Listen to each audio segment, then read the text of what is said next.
अभी जैसे आप लोगों ने देखा कि मैंने लौकी को कद्दूकस करने के बाद में बॉईल कर लिया था। बॉईल करने के बाद में मैं अभी उसको दही को मैंने मैश कर लिया है अच्छे से। मैश करने के बाद में फ़ैट लिया है, मतलब मैंने दही को अच्छे से। अभी मैं उसमें लौकी को ऐड कर दूँगी और लौकी को ऐड करने के बाद में उसको अच्छे से मिक्स कर लूँगी।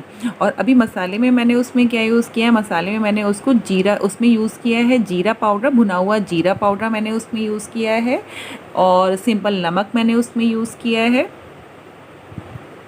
और साथ में थोड़ी सी लाल मिर्च मैंने उसमें यूज़ की है। और अभी तड़का मारने के लिए मैंने उसमें यूज़ किया है सरसों के तेल का मैंने उसमें यूज़ किया। टेस्ट भी उसी से आता है, सरसों के तेल से ही उसमें टेस्ट आता है जब आप उसमें तड़का लगाते हो। और तड़का लगाने के लिए बाकी किस चीज़ का मैंने यूज़ किया है, उसमें साबुत लाल मिर्च का और साथ में सरसों का इतना गजब टेस्ट आता है इसमें। आप लोग भी सभी लगाते होंगे, मुझे नहीं पता किस किस के यहाँ सरसों का तड़का लगता है लौकी के रायते में, पर जो इसका मेन फ्लेवर है ना दोस्तों, वो मेन फ्लेवर इसका सरसों से ही है, तड़के का। और अभी उसमें मैं हल्की सी लाल मिर्ची भी डालूंगी जिससे कलर और टेस्ट दोनों बहुत ही मस्त आते हैं। और अभी उसका तड़का मैंने लगा लिया है। देखिएगा आप लोग के सामने मेरा लौकी का रायता तैयार है। आप लोग भी टेस्ट कर लीजिएगा। आप सब लोगों ने भी बनाया होगा, किस किस के यहाँ बनाया लौकी का रायता। अभी पूजन का टाइम आ गया है। पूजा तो जैसे मैंने आप लोगों से बताई थी कि लौकी के रायते की पूजा या बाकी किसी खाने के सामान की पूजा नहीं होती है। सिंपल खील बताशे जो कि कुल्हिया में हम लोगों के यहाँ भर के रखे जाते हैं दशहरे के ऊपर से, उसी से पूजन होता है। अभी मेरे हस्बैंड पूजा कर रहे हैं, परिक्रमा कर लेंगे वो जल से चारों तरफ उसकी दशहरे की। और साथ में उस पे जो नवरात्रि हम लोगों ने जौ जो हम लोगों ने उगाए थे नवरात्रि में, उन जौ को चढ़ा देंगे मेरे हस्बैंड। तो सिर्फ सिंपल सी यही दशहरे की पूजा होती है मेरे हस्बैंड के यहाँ, गौरव के यहाँ, मेरे ससुराल में, जैसे मैंने आप लोगों से अभी शेयर किया है। और ज़्यादा कुछ खास नहीं होता है, सिर्फ इतना सही होता है दशहरे की पूजा में, और कुछ नहीं होता। तो सही भी है ना, ज़्यादा टेंशन बाजी नहीं है कि क्या कैसे करना है कैसे नहीं करना है।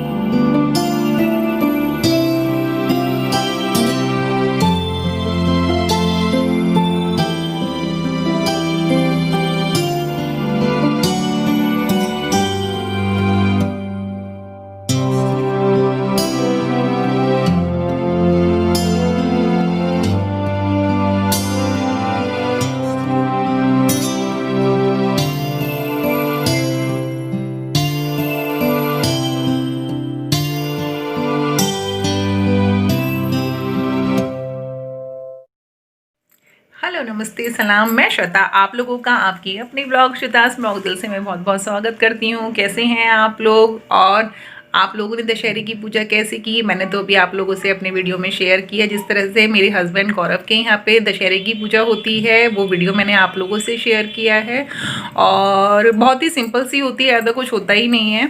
सिर्फ आटे से दशहरे को बना के और नवरात्रि उसके ऊपर चढ़ा देते हैं और जल से उसको हम परिक्रमा दे के पूछ देते हैं। बस सिर्फ इतना ही होता है, बहुत ही सिंपल सी पूजा है। जबकि मेरे मायके में थोड़ा सा अलग होता है, गोबर से बनता है दशहरा और उसमें काफ़ी सारी चीज़ें रखी जाती हैं, बुक्स रखी जाती हैं, उसमें जो भी आपके यहाँ अस्त्र या शस्त्र होते हैं वो रखे जाते हैं।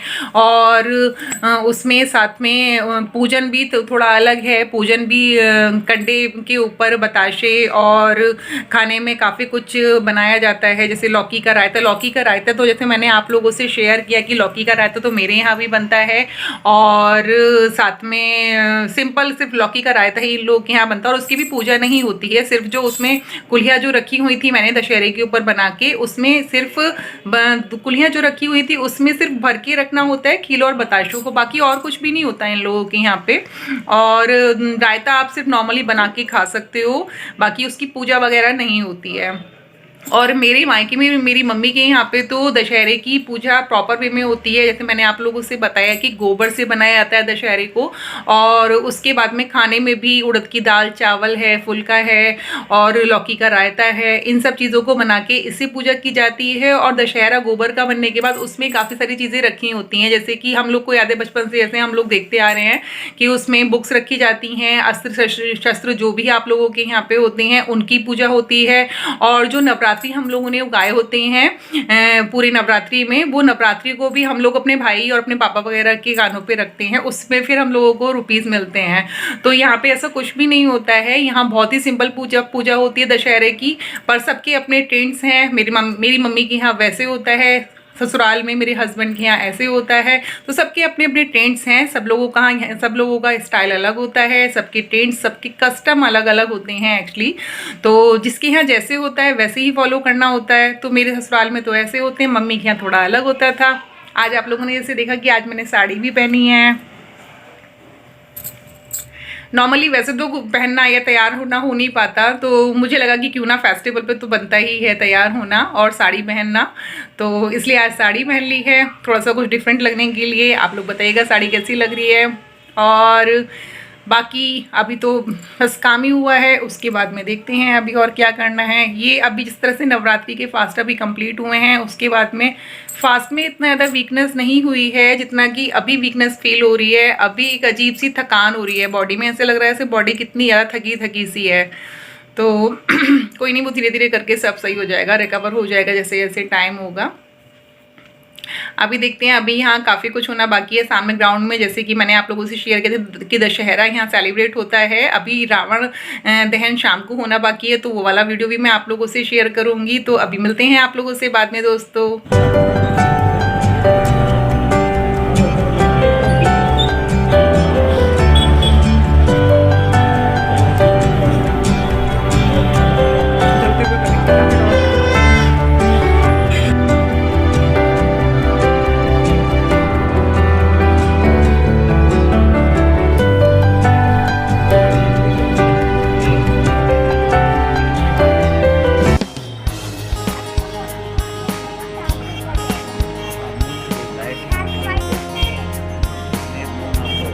घूम नहीं रहा, घूमता ना तो मजा आता। घूम रहा है, हाँ अभी हल्का, हाँ अभी इस बार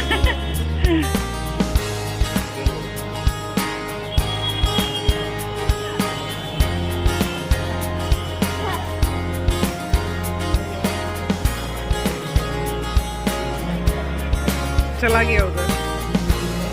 रावण स्पेशल है।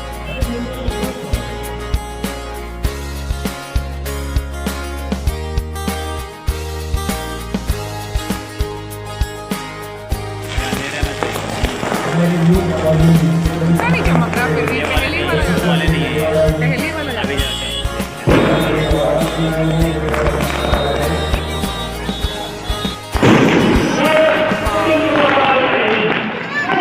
उतना मजा नहीं है इसका अभी, अंधेरे में हाँ।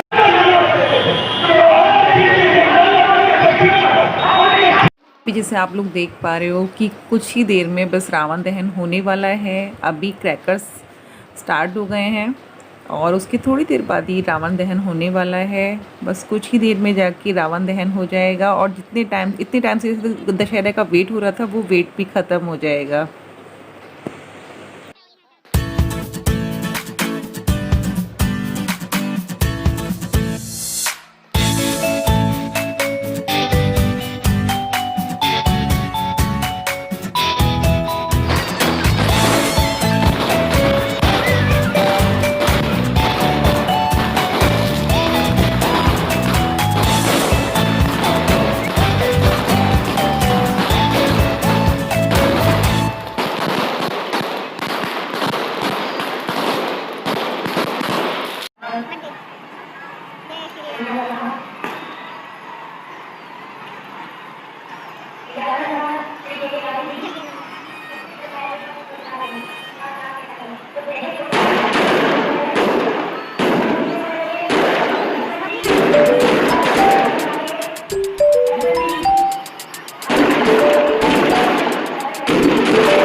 हाँ जी दोस्तों, जैसे कि अभी आप लोगों ने देखा रावण दहन का मैंने आप लोगों से वीडियो शेयर किया था, तो आप लोगों ने देख लिया होगा जिस तरह से लोगों ने सोशल डिस्टेंसिंग को भुला के रावण दहन को पूरी तरीके से एंजॉय किया। सोशल डिस्टेंसिंग को भुला के कहना चाहिए, सोशल डिस्टेंसिंग की पूरी तरीके से धज्जियां उड़ा दी लोगों ने ना। क्राउड जिस तरह से हो रहा था, बिल्कुल लग नहीं रहा था कि कोरोना का जिस तरह से अभी चल रहा है कि लोगों के मन में जरा सा भी कोरोना का डर है। तो मेरा तो कहना यही है कि ठीक है, अब रिस्की तो है, लेकिन लोगों ने उस रिस्क को ताक पे रख के अपने एंजॉयमेंट को ज़्यादा प्रायोरिटी दी, और पब्लिक का जो हाल था सो हाल था दोस्तों, जो कि सेफ बिल्कुल भी नहीं है। अब जिसको सेफ्टी का है वो तो अपने घरों से एंजॉय कर रहे हैं, जिसको नहीं है वो लोग आप लोगों ने देख ही लिया, ग्राउंड में जाके एंजॉय कर रहे हैं। तो आप लोग को इस बारे में क्या कहना है? मेरे हिसाब से तो ये बिल्कुल भी सही नहीं है दोस्तों। अभी सेफ्टी अपने घर में रहने से ही है, पब्लिक में जुड़ के रहने से नहीं है। अपने घर में रहोगे तो सेफ रहोगे, अदरवाइज तो बाहर निकल के रिस्की है।